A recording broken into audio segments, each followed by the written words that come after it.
The man in the Ballcap savoured the solitude that came with the pre-dawn hours, high on the grounds of Monte de San Pedro.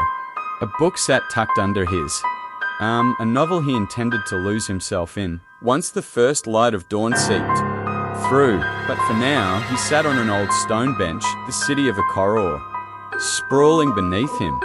The distant Hercules Tower was just barely discernible, its edges illuminated by the soft glow of moonlight against the deep expanse of the night. Behind him, the observatory loomed, a silent sentinel shrouded in a spectral glow. The whispers of the sleeping city mingled with the rhythmic crash of the Atlantic, a distant serenade that underscored the tranquility of the scene. The scent of the sea, borne on an occasional gust of wind, was a familiar comfort to him.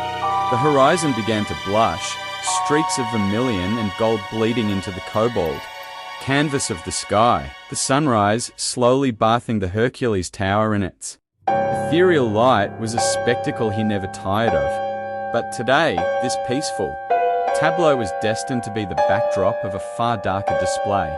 His gaze flicked to a woman entering the park, drawn like him to the hypnotic beauty of the sunrise. An opportunity, unexpected but tantalizing, unfurled before him. His normally race-strained urge stirred to life, the allure too intoxicating to deny. The man in the Ballcap could feel the rhythmic pounding of his heart, mirroring the pulsating crash of the waves below.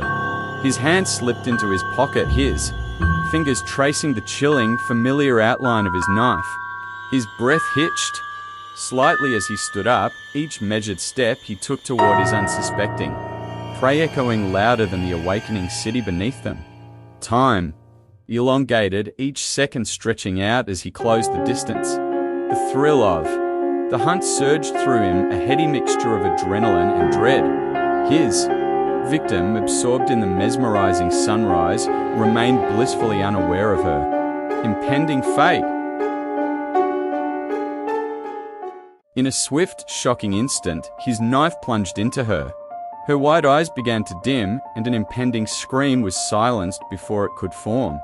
He stepped back, his breath ragged, grappling with the enormity of his act as her life ebbed away.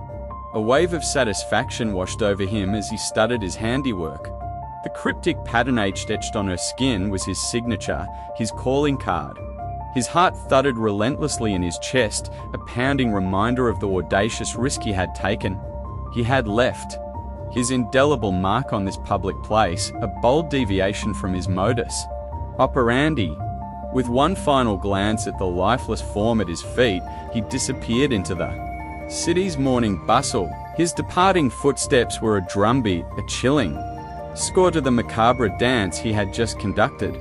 This was a new frontier for him, a public, spontaneous act unlike any other. Despite the unfamiliarity, he harbored no fear, no regrets. The thrill, the exhilaration overwhelmed him. A Coruña was his stage, and his performance had just begun. What are the odds this will be the first killing of his that is solved?